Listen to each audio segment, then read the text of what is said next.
Diferente, Germán, porque primero la ley monetaria financiera prohíbe al Banco Central el financiamiento al gobierno central. Entonces, aún teniendo el Banco Central esa reserva ahí, no puede traspasársela al gobierno central como para mitigar cualquier necesidad de endeudamiento. Y adicionalmente, digamos que a la prohibición legal, que es una prohibición legal que tiene un fundamento, porque en la medida que bancos centrales puedan financiar al gobierno, eso se traduce en inflación. Eso es lo que tradicionalmente o lo que coloquialmente se llama inorgánico. Entonces, digamos que eso es más del ámbito del Banco Central para garantizar el funcionamiento adecuado del mercado cambiario. Pero se me hace difícil entender que yo tenga aquí en una gaveta $100 y entonces coja $10 prestado para comprarme un producción. Porque no lo entiendo. Es que son dos cosas diferentes. Una cosa es la política monetaria y otra cosa es la política. No hay forma de. Hay mucha gente que lo hace, Germán, que lo gasta su dinero líquido y coge préstamo. Ángel. Hay un ex ministro de Economía que dice no oponerse a las deudas, sino a la calidad de las deudas. Él critica, por ejemplo, del actual gobierno que se invierte o se hacen contratos financieros con organismos internacionales en programas que él dice no son rentables, porque cada deuda se va a utilizar para algo. Por ejemplo, ayer se firmó un contrato o se aprobó un contrato en la Cámara de Diputados con el Banco Interamericano de Desarrollo, tiene una utilidad. Me gustaría saber qué piensa sobre eso y al mismo tiempo qué garantías tiene el Estado de que ese dinero se va a utilizar para eso que se toma prestado. Bueno, yo vuelvo al comentario inicial de para qué hemos utilizado la deuda que hemos contratado. Yo me imagino cuál es el ministro de Economía que está diciendo, pero a ese ministro hay que recordarle que pasó el COVID, que pasó la guerra de Ucrania y, la guerra de Rusia o la invasión de Rusia a Ucrania. Y cuando uno ve lo que nosotros, digamos, que hemos tomado prestado y en qué lo hemos usado, si queremos criticar el endeudamiento, lo que estaríamos diciendo que no deberíamos haber comprado la vacuna, no deberíamos haber subsidiado los precios internos de los hidrocarburos, no deberíamos haber subsidiado los fertilizantes, la harina, en fin, todo lo que hemos tenido que hacer. El Congreso es digamos que el órgano fiscalizador por parte de lo que tiene que ver con la contratación de nuevos endeudamientos, y eso que pasó ayer en el Congreso es precisamente ese primer, digamos que filtro o candado. El Congreso es soberano para aprobar o rechazar un endeudamiento. Ese endeudamiento, que es un préstamo de $100 millones con el Banco Interamericano de Desarrollo, que es para fortalecer, fíjate, para que entendamos, fortalecer todo el tema de protección social. ¿En qué se va a invertir ese préstamo? Que también hay una cosa muy importante que yo les sugiero a ustedes. Una cosa es la aprobación y otra cosa es el desembolso. Ese es un préstamo de $100 millones que va a ser desembolsado en 4 años. En 4 años. No es que me lo aprobaron y ya yo tengo el dinero ahí. Entonces, ¿en qué va a ser utilizado? Bueno, fortalecer el tema del CIUBEN para poder tener una base de datos fuerte, precisa, que ubique a esos sectores de la población vulnerable, que lo que son conocidos como el ICB1 y el ICB2. Está el tema de la ampliación de la cobertura de ciertos programas relacionados a educación y salud, que son transferencias condicionadas a esa población vulnerable a cambio de que mande sus hijos al colegio, que tenga ciertos niveles de visita a hospitales para atender cierto programa de vacunación. Entonces, ahí todo... ¿Puede darse el caso de que se utilice en otra cosa? No. ¿Es una eventualidad? En el caso de lo que son los préstamos, por ejemplo, con organismos multilaterales, que es una de las cosas que nosotros como Ministerio de Hacienda estamos dándole preferencia, porque nosotros somos creyentes de la fiscalización. Mientras más préstamos nosotros logremos migrar hacia organismos multilaterales y dejar la dependencia de la emisión de bonos soberanos o bonos internos que son de apoyo presupuestario, más control y más fiscalización hay, porque entonces va a haber, digamos que fuerza al gobierno a declarar el proyecto. Por ejemplo, ahí tenemos el proyecto de la cañada de Guajimía, que está siendo financiado por la YAICA, ¿no es? Y el mismo BID, creo. BID, está el de Monte Grande, ese que se aprobó ayer, que es para Supérate. Entonces, el mecanismo de control es el Congreso. Cuando son préstamos con organismos multilaterales, tienen un uso especificado y no se puede variar de ahí. Hay uno, por ejemplo, también que se aprobó recientemente para el Ministerio de Obras Públicas, que es para el tema de caminos vecinales, caminos y reparación de caminos vecinales, que fue acordado con los mismos legisladores en términos de hacia qué comunidades iba a ser redireccionado esas obras. Entonces, por parte del Ministerio de Hacienda, todo lo que implique mayor control, mayor fiscalización va a ser bienvenido por nosotros. Pues bienvenido. Ministro, quiero hacerle una pregunta de otra dirección, por favor. Sabemos el peso que tiene la economía informal en el país. ¿Ustedes han hecho algunos estudios para determinar cuánto deja de percibir en términos fiscales el Estado por la existencia de esa economía informal?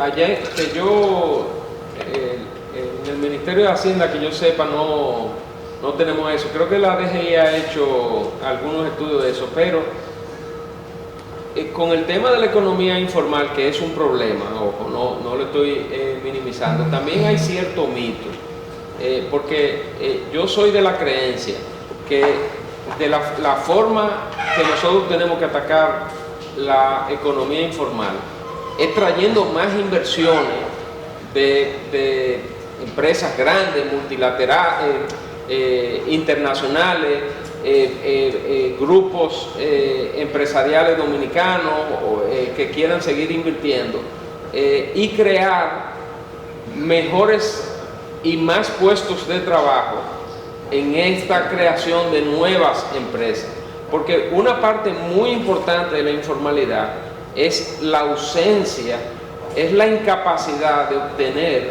un trabajo en el mercado formal.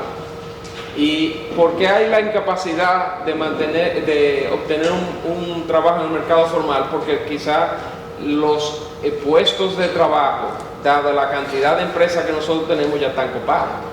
Entonces, eso solamente se rompe y es parte de lo que nosotros estamos haciendo. Cuando ustedes ven al presidente inaugurando hoteles o inaugurando zonas francas, es para precisamente eso.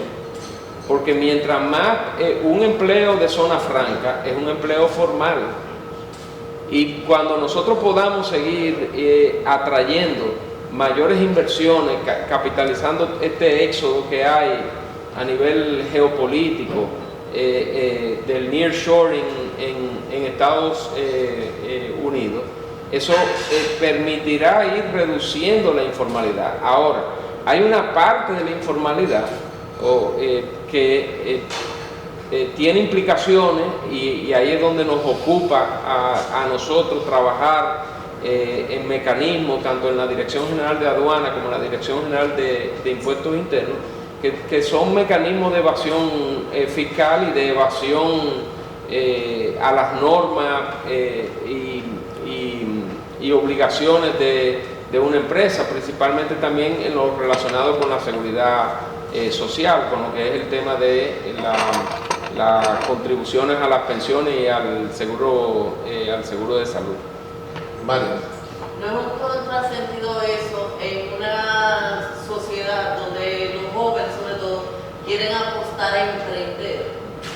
Pero el emprendimiento no es malo, porque el emprendimiento eventualmente se traduce en un empleo formal. Es decir, un joven, al contrario, yo a cualquier joven que tenga esa chispa, lo que hay que hacer es ayudarlo, incentivarlo. Esos son, por ejemplo, por decir una cosa que no tiene que ver con nosotros, Microsoft fue un emprendimiento en un garaje de Bill Gates.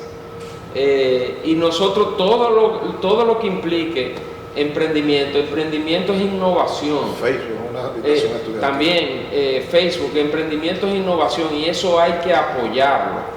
Porque en la medida que esos emprendimientos se conviertan en empresas exitosas, a medida que vayan creciendo esas empresas, lo que va haciendo es formalizando el trabajo que esas mismas empresas o esos mismos emprendimientos tienen. Yo lo escuchaba ahorita señalar el impacto que tiene el presupuesto que por ley se dedica a educación, más del 26% del presupuesto del gobierno, la educación más la deuda, servicio de deuda pública. O sea, estamos hablando de más de un 50% de los ingresos o del presupuesto del gobierno. ¿Cómo se hace el ministro de Hacienda o el Ministerio de Hacienda de atender tantísimas necesidades que tiene un país lleno de necesidades como este, con prácticamente te restaría alrededor del 14, como con un 7, un 8% del Producto Interno Bruto para todo lo demás? Bueno, ese es el gran problema que tienen las cuentas fiscales. Nosotros tenemos una presión fiscal anormalmente baja en comparación con cualquiera, en comparación con cualquier país. Solamente hay 2 o 3 países, creo que Honduras es el único país en Latinoamérica que tiene una presión fiscal similar a la nuestra.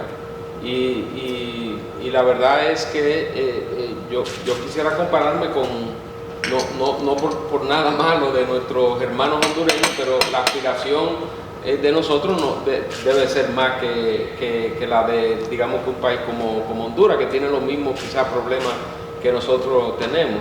Y lo que ha habido desde que nosotros asumimos el gobierno ha sido una mejora en la calidad de gasto, porque en medio de esta situación, que es una situación muy crítica, como tú planteas, Monegro, nosotros hemos tenido que hacer de tripa corazón con lo que tenemos. Y lo vamos a seguir haciendo. Porque de nada nos sirve a nosotros ahora venir aquí a lamentarnos y a decir que porque el hecho de que la presión fiscal sea baja, entonces no podemos hacer X, Y o Z. No, nosotros estamos moviendo y asignando recursos dentro del presupuesto en las áreas que son prioritarias para nosotros y para el presidente. Por eso tú ves el impulso que hay en el presupuesto de salud, tú ves el impulso que hay en el presupuesto de seguridad ciudadana, y bueno, pues otras instituciones se tienen que ajustar, porque la prioridad es esa, y se tienen que ajustar con un presupuesto igual o menor que el que tenían antes. Eso es lo que ha pasado con el presupuesto del año 2023, porque uno no le puede exigir al gobierno que, por ejemplo, un programa de X ministerio, no, que yo quiero seguridad ciudadana, que yo quiero salud, que yo quiero apoyo para los jóvenes, apoyo para la mujer, que yo quiero una procuraduría más fuerte, que yo quiero mayores controles en la Cámara de Cuentas, que yo quiero, pero yo no quiero que tú te endeudes. Y entonces, ni que haga una reforma fiscal. Entonces, nosotros tenemos... Es que no es un tema de si abandonó o no, es que las condiciones no están dadas ni económicas ni políticamente.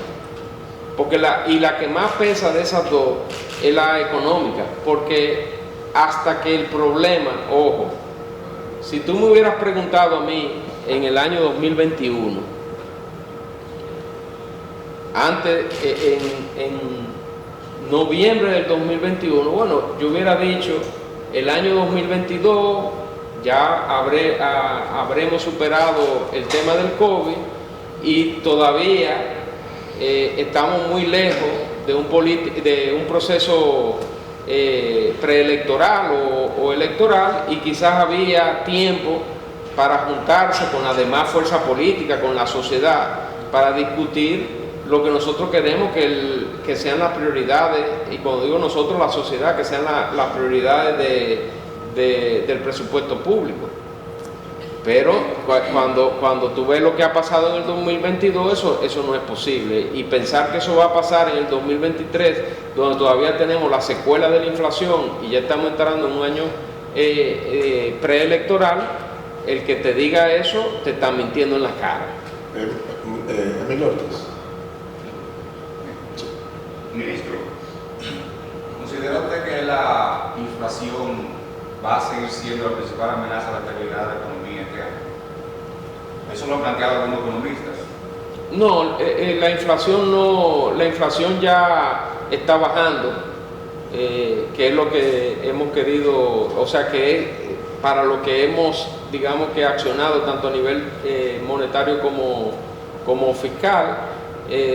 Obviamente estamos asumiendo que no viene ningún otro choque, que no está. Y se mantienen los otros. Que sí, pero ya independientemente de que se mantenga el tema de Ucrania y Rusia, el efecto de mantenerse ya no va a ser a nivel de la inflación en sí, sino es más bien el peso que eso tiene en las cuentas fiscales por los subsidios que se tendrán que seguir dando, a menos que el precio del petróleo baje. Pero a nivel de lo que sería la inflación, ya la expectativa es que para el segundo trimestre de este año 2023, la inflación ya esté convergiendo al rango meta de 4% más menos 1%, con lo cual ya digamos que el proceso, digamos, inflacionario habrá sido superado. Pero las presiones fiscales no han disminuido tampoco. No, la presión fiscal no, la presión fiscal la presión sobre los ingresos. No, la presión sobre el gasto, por el lado del subsidio se va a mantener hasta tanto el precio del petróleo empiece a bajar. Hay ciertas noticias buenas que la estamos tomando con cautela.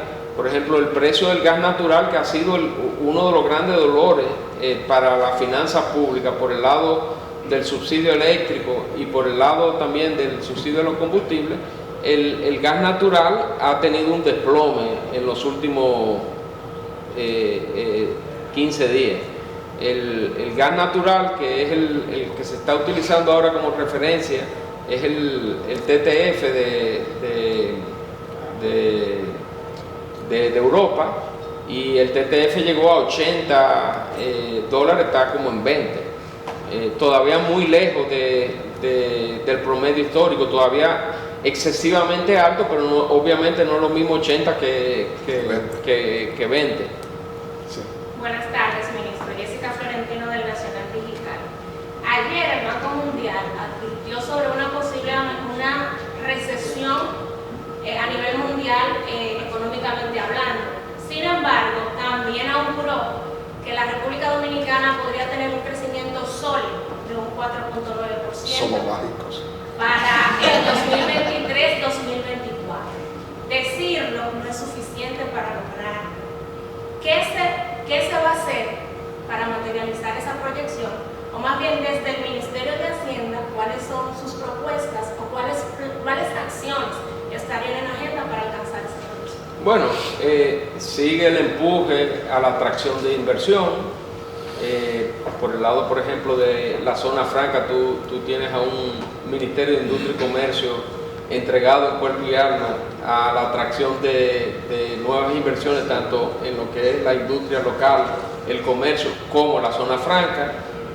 Por el lado de lo que tiene que ver con la parte, digamos, que fiscal, una de las medidas que se están tomando un poco para mitigar cualquier efecto de esa desaceleración mundial es acelerar el proceso de ciertas obras de infraestructura durante el primer semestre este año, que esa fue la reunión que sostuvo el presidente a finalizar en la última semana de diciembre, un poco para amortiguar cualquier desaceleración que venga por el lado de la construcción privada como consecuencia del aumento de la tasa de interés. Y nosotros lo que estamos viendo es un 2023 que sí, obviamente no pinta de la misma forma que cerró el 2022, pero yo vuelvo e insisto, que vengan, que tengan, que nosotros vamos a asumir todos los retos que vengan de la misma forma que lo hemos asumido hasta ahora. Lo noto pesimista cuando dice no como el 2022. Bueno, no, pesimista no. Lo cierto es que tú tienes un panorama internacional que es muy diferente al 2022. Es un panorama en donde las economías grandes, Estados Unidos, Europa, China, entran en un proceso de menor crecimiento, y eso tiene un efecto sobre la demanda agregada mundial, las exportaciones. Pero esta fue, y aquí yo en una de esas reuniones de Washington, a mí me preguntaron que una calificadora, señores, las reuniones con la calificadora son tensas. Y a mí me preguntaron que qué me preocupaba del año 2023. Y la respuesta que yo le di, ¿tú sabes cuál fue? A mí me preocupa que yo no estoy preocupado.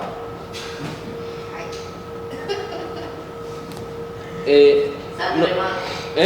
Sangre más. Sí, no, porque, señores, miren, objetivamente, cuando uno ve lo que nosotros hemos logrado en el año 2022, es que digo, el país tiene mucha carencia, ojo, y todavía hay muchas cosas que hay que seguir trabajando todavía aún más para que ese derrame llegue hasta las personas más necesitadas. Pero cuando uno ve objetivamente cómo cerró el año 2022, fue un año extraordinario para la República Dominicana. Crecimiento del 5%, muy pocos países en el mundo lo tienen. Inflación de 7.3%, por debajo de muchos países de Latinoamérica e inclusive de Estados Unidos, que generalmente son inflaciones bajas de un 2% o menos. Incremento, la recuperación del empleo, tanto formal como informal, prepandemia. La mejora de la calificación de riesgos del país, una noticia extraordinaria para el país por los efectos que tiene hacia futuro esa noticia, de decirle al mundo que nosotros podemos ser vistos por parte de inversionistas como un destino seguro. Miren, por ejemplo, los indicadores de gobernanza del Banco Mundial. Mejora en el índice de percepción de la corrupción, una mejora importantísima. Mejora en la efectividad del gobierno. Mejora en las instituciones públicas. Que falta mucho todavía por recorrer, sí, pero lo estamos recorriendo. Esto no es una carrera de 100 metros, esto es un maratón. Y nosotros lo que estamos preparados para correr esos 42.1 kilómetros. Nelson, parece que la presencia de don Bienvenido ha hecho que Marian se discipline. Ella ha levantado su mano y ha esperado su turno. Marian. Se está dañando. El panorama se oye muy bien, todo se oye muy bonito, pero ¿cómo le explicaban a los dominicanos que van al supermercado toda la semana y que todo va siendo más caro? Todo esto, o sea, para la mayoría de la gente, la economía es algo que se ve cuando va a comprar el supermercado. Si los productos suben, para mí la cosa está mala. Y para la gente, la verdad es que la cosa está bastante mala. Entonces, bueno, o sea, ¿habrá alguna mejoría? ¿Bajarán los productos de primera necesidad? Bueno, lo que pasa es que nosotros no vivimos aislados del mundo. Y es cierto, los precios han subido. Esa es la inflación. Esa es la inflación. Ahora, la inflación no es causada por el gobierno. La inflación no es causada por el gobierno. Claro, yo entiendo que al dominicano que va a un supermercado a comprar, lo que está viendo son los precios y comparando con lo que compraba antes. Lo que el gobierno ha hecho es mitigar esa subida. Y nosotros hemos sido muy exitosos en comparación con cualquier otro país. Hay países que quizás muy poco tienen quizás un récord en lo que tiene que ver con el ataque de inflación por diversos motivos que son quizás muy técnicos, quizás mejores que nosotros, pero nosotros estamos por encima de muchísimos países desarrollados. La inflación ha sido un proceso que tiene dos componentes. Se deriva de la apertura después del COVID y todo lo que pasó con la cadena de suministro, y tiene el efecto Rusia. Entonces, claro, yo lo entiendo. Un dominicano común y corriente a lo mejor ni sabe quién es Vladimir Putin. Ahora, la causa fundamental de por qué el precio del petróleo llegó casi a 120 o más de $120 no es el gobierno dominicano. Y nosotros lo que vamos a hacer es seguir la misma política que hemos seguido hasta ahora, de amortiguar lo más que nosotros podamos ese efecto sobre el bolsillo de la población. Pero tú decías hace un momento que la inflación va bajando, pero eso no se ve en la disminución de los precios. Bueno, lo que pasa es que toda la inflación va bajando para que los precios vuelvan digamos que al año 2019. Todas las variables deberían de volver al 2019, pero en el 2019, ¿cuánto era el precio del internacional del petróleo? ¿Cerca de $40 o $50? Señores, el precio del petróleo llegó a 120, hoy está a $75. El gas natural, el Henry Hub, era menos de $3 el millón de BTU. ¿A cuánto llegó? Llegó a 8 y a 9. Entonces, en la medida que esos indicadores empiecen a caer, la población deberá de poder beneficiarse de esa caída de los precios.